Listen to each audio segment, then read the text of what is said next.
Hello friends, তোমরা কেমন আছো? আজকে আমি আমার ছাদ বাগানে কোন কোন সবজি আছে তার একটা ভিডিও নিয়ে এসেছি। প্রথমে দেখাচ্ছি আমি পুঁই শাকের ভিডিও। এই পুঁই শাকটা আমি একটা লতা কাটিং করে লাগিয়েছি, এখন অনেকগুলো হয়েছে। তারপরে দেখাচ্ছি এটা হলো একটা চাল কুমড়ো গাছ। এটা আমার একটা জ্যাঠানি দিয়েছে, খুব শুকনো ছিল তখন গাছটা, এখন বৃষ্টির জল পেয়ে গাছটা সুন্দর হয়ে উঠেছে। তারপর এটা হলো আমার বরবটি গাছ। কিছুদিন আগে বানর এসে বরবটি কিছু খেয়ে নিয়েছিল, এখন আবার এগুলো বড় হয়েছে, এগুলো না পারলে আবার বানর খেয়ে নেবে। তারপরে আমি আমার ছাদের কাঁকরোল গাছকে দেখাবো। দেখো ছাদের উপর অনেকগুলো কাঁকরোল ধরেছে। এই ভিডিওটা আরও ভালো করে দেখো, এটা খুব সুন্দর। কারেন্টের তারের মধ্যে দিয়ে কাঁকরোলের একটা লতা বেয়ে গেছে, তার মধ্যে আবার 5টি একসাথে ধরে রয়েছে। তারপর আমি দেখাবো আমার এখানে এটা লাল শাক। তারপর এটা হলো ডাঁটার শাক। লাল শাক ডাঁটার শাক আমার অনেক হয়েছে, অনেকগুলো খেয়েছে। তারপরে এটা হলো আমার বেগুন গাছ। বানরে বেগুন খেয়ে ফেলেছে, এখন আবার নতুন করে ফুল আসছে।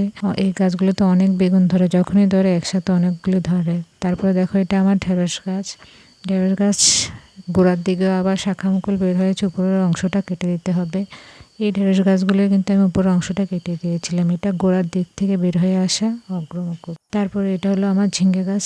প্রথমে 1-2টা ঝিঙে ধরেছিল, এখন আর ঝিঙে ধরছে না। কী জন্য ধরছে না বা ফুল আসছে না আমি এটাই বুঝতে পারছি না। তারপরে আমার ছাদ বাগানে মরিচ গাছ। এটা হলো ধনে মরিচ গাছ, প্রচুর পরিমাণে মরিচ ধরে। তারপরে এটা হলো বর্ষার মরিচ। এই মরিচগুলি কিন্তু দেখতেও সুন্দর, প্লাস অনেক ঝালও হয়, প্লাস ওর গন্ধটাও খুব ভালো। তারপর আমি দেখাবো এই পেটিতে আমার কুমড়ো গাছ। এখানে কুমড়ো গাছের কচি ডগাও আছে, আবার বুড়োও আছে। কুমড়ো গাছের সাথে সাথে আমার আবার মিষ্টি আলুর গাছও আছে। আমি মাঝে মাঝে মিষ্টি আলুর শাক খাই। অনেকে বলে মিষ্টি আলুর ডগাকে নাকি গুঁড়ো মাছ দিয়ে রান্না করা যায়, যদিও কখনো খাইনি। আর এটা হলো আমার ছাদ বাগানে উচ্ছে গাছের ভিডিও। এই উচ্ছে ধরে আছে। উচ্ছে তো আমি সব সময় খাই, 2-3 দিন পর পর উচ্ছে আমি হারভেস্ট করি। এটা হলো আমার পালং শাকের বাস্কেট। এই সময়ে কিন্তু পালং শাক চাষ করা যায় না, তারপর আমি বাস্কেটে লাগিয়েছি। গাছগুলো উঠেছে ঠিক আছে, কিন্তু এগুলোকে প্রচণ্ড যত্ন করতে হয়। রৌদ্র উঠলে আমি গাছগুলোকে খুলে দিই, আবার বৃষ্টি আসলে গাছগুলোকে ঢেকে দিই।